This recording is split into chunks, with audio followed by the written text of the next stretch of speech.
నమస్కారం అందరికీ. ఇవాళ మనతో పాటు మన స్టూడియోలో డాక్టర్ ఆర్బి సుధా గారు ఉన్నారు, celebrity astrologer and life coach అంటూ. మరి మొన్నటిదాకా మనం ఆగస్ట్ నెల ఫలితాలు ఇంకా 1 ఇయర్ ప్రెడిక్షన్స్ కూడా తెలుసుకున్నాం. కానీ ఇప్పుడు ఈ 6 మంత్స్ అంటే అప్కమింగ్ 6 మంత్స్ ద్వాదశ రాశుల వారికి ఎలా ఉండబోతుంది, వాటి పరిహారాలు ఏంటో మేడం అడిగి వివరంగా తెలుసుకుందాం. ఇప్పుడు ఆల్రెడీ ఇయర్లో 6 మంత్స్ అయిపోయినాయి. అంటే ఆల్రెడీ మీరు 1 ఇయర్ ప్రెడిక్షన్స్ చెప్పారు, బట్ అందరూ ఈగర్గా వెయిట్ చేస్తున్నారు ఈ 6 మంత్స్ ఏమవబోతుంది అనేది. ఆల్రెడీ 6 మంత్స్ అయిపోయింది, బట్ ఈ 6 మంత్స్ కూడా ఇంకేమైనా చేద్దాం, ఇంకెలా ఉండబోతుంది అందరికీ అనేది పెద్ద కాన్సెప్ట్. సో అలా ఈ 6 మంత్స్ ద్వాదశ రాశి వారికి ఎలా ఉండబోతుంది? తప్పకుండా చేద్దాం. అది 6 మంత్స్ ఎలా ఉంది అనడానికి ఏంటంటే ఫస్ట్ మనం చూసుకోవాల్సింది గోచారం చూస్తాము. గోచార రీతిగా ఎలా ఉందో ఫస్ట్ చూద్దాం. మనకేమో మీన రాశిలో రాహు ఉన్నాడు. ఆయన ఇయర్ ఇంకా మూవ్ అవ్వట్లేదు. డిసెంబర్ తర్వాత మిగతా నెక్స్ట్ ఇయర్ 2025 కి అవుతుంది. ఎలాగో మనం చెప్పుకుందాం తర్వాత. అలాగే కుంభంలో శని ఏంటంటే రిట్రోగ్రేడ్ అయ్యి ఉన్నారు. ఆయనేమో నవంబర్ 15th కి డైరెక్ట్ అవుతున్నారు అనమాట. అలాగే మనం చూసాము అంటే గురు ఏమో మనకి నెక్స్ట్ ఇయర్ మళ్ళీ మారుతున్నారు. ఆయన ఇప్పుడు ఉండేది ఏంటంటే వృషభ రాశిలో ఉన్నారనమాట. అలాగే కేతు చూసామంటే కన్యలో ఉన్నారు. మేజర్ ప్లానెట్స్ ఇవి 4 ప్లానెట్స్ ఎక్కువ మాట్లాడుకుంటాం.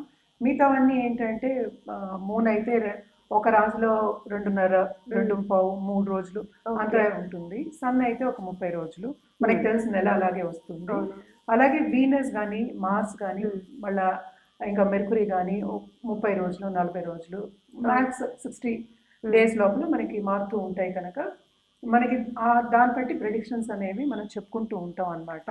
జనరల్గా అయితే మేజర్ ప్లానెట్స్ మనం ఎక్కువ చూస్తాము. ఎలా ఉంటాయో మనం ద్వాదశ రాశులకి మాట్లాడతాం. ఇప్పుడు ఈ 6 మంత్స్ కుంభరాశి వారికి ఎలా ఉండబోతుంది? కుంభరాశి వాళ్ళకి కూడా బాగానే ఉంటుంది. కంఫర్ట్ లెవెల్ అనేది ఇంక్రీజ్ అవుతుంది.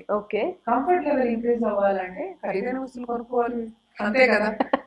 ఒక కార్ ఉంది అనుకో, ఈ కార్ కాకుండా ఇంకో కారు, మంచి కొత్త పెద్దది అనుకోకల్లా కొత్త కార్ ఏదైనా రిపేర్లు రాకుండా లేకపోతే స్మూత్ గా ఉన్నది అలా కొనుక్కోవడం అనేది జరుగుతుంది.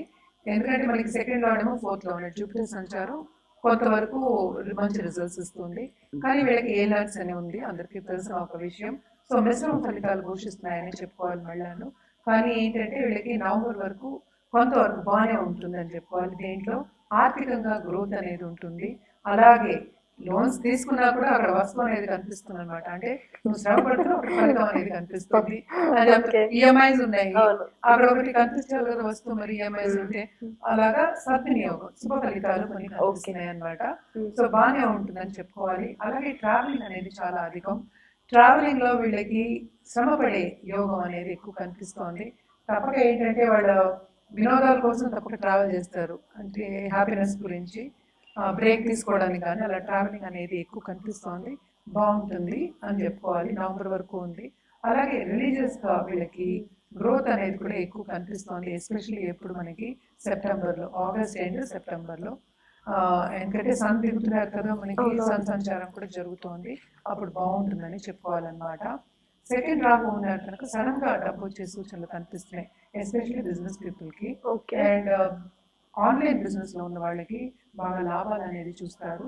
ఎస్పెషల్లీ ఎవరు కన్సల్టెంట్స్ కానీ లేకపోతే విడిగా మనకి ఫైనాన్షియల్ కన్సల్టెంట్స్ ఉండొచ్చు, లేకపోతే ఒక కంపెనీ కన్సల్టెంట్స్ కింద ఉండొచ్చు. అలాగే విడిగా చేసేవాళ్ళు, ఇండివిజువల్ గా చేసే వాళ్ళందరికీ బాగుంటుందని చెప్పాలి. అండ్ ఆల్సో వీళ్ళకి ఆగస్ట్ సెప్టెంబర్ ఫుడ్ బిజినెస్ లో ఉన్న వాళ్ళకి చాలా బాగుంటుందని చెప్పుకోవాలి. శ్రమ పడతారు కానీ తప్పక ఫలితం అనేది కొంచెం చూస్తారు, ఎక్కువ చూడరు, అందుకనే మిశ్రమ ఫలితాలు. సో కొంచెం చూస్తారు అని చెప్పుకోవాలన్నమాట. అండ్ ఆల్సో మనం చూసాము అంటే మనకి 8th లో కేతు పడ్డాడు, 2nd లో రాహు పడ్డాడు కనుక వీళ్ళకి గుప్త సబ్జెక్ట్ మీద ఇంట్రెస్ట్ కలుగుతుంది. హెల్త్ కూడా అదే విషయం మీద చూసాము అంటే హెల్త్ కొంచెం సెన్సిటివ్ అయ్యే ఛాన్సెస్ ఎక్కువ కనిపిస్తున్నాయి. సో తప్పక హెల్త్ అనేది కాపాడుకోవాలి. అలాగే మనం చూసామంటే ఇంట్లో కొన్ని డిసగ్రిమెంట్స్ అవ్వడం కానీ, పెద్దవాళ్ళతో కొన్ని విభేదాలు రావడం కానీ, ఫ్యామిలీ పరంగా అంటే ఎక్స్టెండెడ్ ఫ్యామిలీ పరంగా కొన్ని ప్రాబ్లమ్స్ రావడం కానీ జరిగే ఛాన్సెస్ ఎక్కువ కనిపిస్తున్నాయి. ఎవరైనా కోర్ట్ కేసెస్ ఉన్నాయి, ప్రాపర్టీ ఇష్యూస్ ఉన్నాయంటే అది తొందరగా తేలదు, అది పొడిగించడమే జరుగుతుంది. అండ్ ఆల్సో అది జాగ్రత్తగా చూసుకోవాలి, అంతవరకు వెళ్లకుండా చూసుకోవాలి. అలాగే ఒక వస్తువు పోయే ఛాన్సెస్ ఎక్కువ కనిపిస్తున్నాయి అన్నమాట. అండ్ ఆల్సో కార్ నడిపినప్పుడు, ఏదైనా వాహనం నడిపినప్పుడు కూడా కొంచెం జాగ్రత్తగా ఉండడం అనేది మంచిది. ఇది సూచన రోజు పాటించవలసిందే అవుతుంది. అండ్ ఆల్సో మనం చూసామంటే మనకి రెమెడియల్ మెషర్స్కి వచ్చామంటే మనం తప్పక గణపతికి చేయాలి. లక్ష్మీ గణపతికి చేయడం అనేది ఎక్స్ట్రీమ్లీ ఇంపార్టెంట్. ఎందుకంటే అటు కుటుంబ పరంగా ఆర్థిక పరంగా బాగుండాలి అనేది సూచన అనమాట.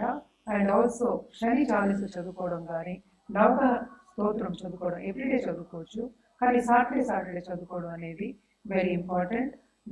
నవగ్రహ చుట్టూ ప్రదక్షిణ చేయడం అనేది ఎక్స్ట్రీమ్లీ ఇంపార్టెంట్ ఆన్ సాటర్డేస్ అనమాట. ఇవన్నీ చేసుకోవచ్చు. దీనికన్నా ఎక్కువ చేయాలి అంటే మన రాహుకేతు పూజలు, అంటే ఏంటి, కాలసర్ప నివారణ, దోష నివారణ పూజలు చేయించుకోవడం అనేది ఇంపార్టెంట్ అనమాట. అది వాళ్ళ జాతక రీత్యా అవుతుంది. జనరల్ రెమెడీస్ అయితే తప్పక ఈ రెమెడీస్ అన్ని చేసుకుంటే వీళ్ళకి బాగానే ఉంటుంది, కొంతవరకు బాగానే ఉంటుంది అని చెప్తున్నాను. సో ఈ రాశి వాళ్ళు ఏంటంటే తప్పక దుర్గాదేవికి మనకి వచ్చేదంతా కూడా ఇప్పుడు పండుగలు, శ్రావణ మాసం పండుగలన్నీ ఇంకొకటి తర్వాత వస్తూ ఉంటాయి. సో దుర్గాదేవికి చేయడం, అలాగే శని చాలీస చదువుకోవడం, దుర్గా చాలీస చదువుకోవడం, శని చాలీస చదువుకోవడం చాలా మంచిది. అలాగే ఓల్డ్ ఏజ్ హోమ్ కి వెళ్ళి అన్నదానం చేయడం అనేది ఎక్స్ట్రీమ్లీ ఇంపార్టెంట్ అన్నమాట. చాలా బాగుంటుంది వీళ్ళకి. అలాగే ఏంటంటే ఒక ప్రాణికి అన్నదానం కానీ ఏదైనా ఆహారం పెట్టడం కానీ చాలా చాలా మంచిది అనమాట. తప్పక ఈ పరిహారాలు చేస్తే చాలా బాగుంటుంది. ఇక్కడ కట్టు, ఇదేమో జనరల్ ప్రెడిక్షన్స్. సో ఇదంతా బేస్డ్ ఏంటంటే మనం జనరల్గా చెప్పుకుంటున్నాము, కానీ ఏదైనా సరే వ్యక్తిగత జాతకం మీద ఆధారపడి ఉంటుంది. మనకి ఏంటంటే కరెక్ట్గా సొల్యూషన్ అనేది ఇవ్వడం కూడా జరుగుతుంది అనమాట. అంటే రెమెడియల్ మెషర్స్ అంటే ఏంటి, ఒక సొల్యూషన్ ఇచ్చినట్టే ఆ సొల్యూషన్ చేస్తే తప్పక వాళ్ళు ముందుకెళ్లే ఛాన్సెస్ ఎక్కువ కనిపిస్తాయి అనమాట. సో ఎవరైనా పరిహారాలు చేయాలి కరెక్ట్గా వాళ్ళ జాతక రీత్యా చేయాలి అన్నప్పుడు, అలాగే ఒక జాతిరత్నం కావాలి, జాతిరత్నం వేసుకుంటాము, ఉన్నత స్థాయికి రావాలి అన్నవాళ్ళు కింద స్క్రోల్ అయ్యే ఈమెయిల్ ఐడి కానీ లేకపోతే నంబర్ కానీ సంప్రదిస్తే అన్ని వివరాలు చెప్పడం అనేది జరుగుతుంది. అలాగే అపాయింట్మెంట్ ఎప్పుడు సెట్ అవుతుంది, డైరెక్ట్గా వచ్చి కలవచ్చా లేకపోతే ఆన్లైన్ అపాయింట్మెంటా, ఇవన్నీ కూడా చెప్పడం జరుగుతుంది అనమాట. మన దగ్గర ఏంటంటే జమాలజిస్ట్ కూడా ఉన్నారు కనుక తప్పక మంచి జమ్మ ఇవ్వడం జరుగుతుంది. అలాగే ఒక ఆభరణం చేయించి ఇవ్వడం కూడా జరుగుతుంది అనమాట. కింద స్క్రోల్ అయ్యే ఈమెయిల్ ఐడికి అలాగే వాట్సాప్ నంబర్కి సంప్రదించండి, అన్ని వివరాలు చెప్పడం అనేది జరుగుతుంది. జనరల్గా మనం చేయవలసిన పరిహారాలు అన్ని రాసుల వాళ్ళకి చెప్తున్నాను ఇప్పుడు. సో పరిహారాల విషయానికి వస్తే కనుక తప్పక దుర్గాదేవికి ఏ అమ్మవారికైనా పూజ చేయడం అనేది మంచిది. అంటే ఏంటంటే అమ్మవారి రూపంకి తల్లి తర్వాతే కదా అందరూ. సో ఒక గాడెస్ అంటే ఏంటంటే తల్లి రూపానికి చేయడం అనేది చాలా మంచిది.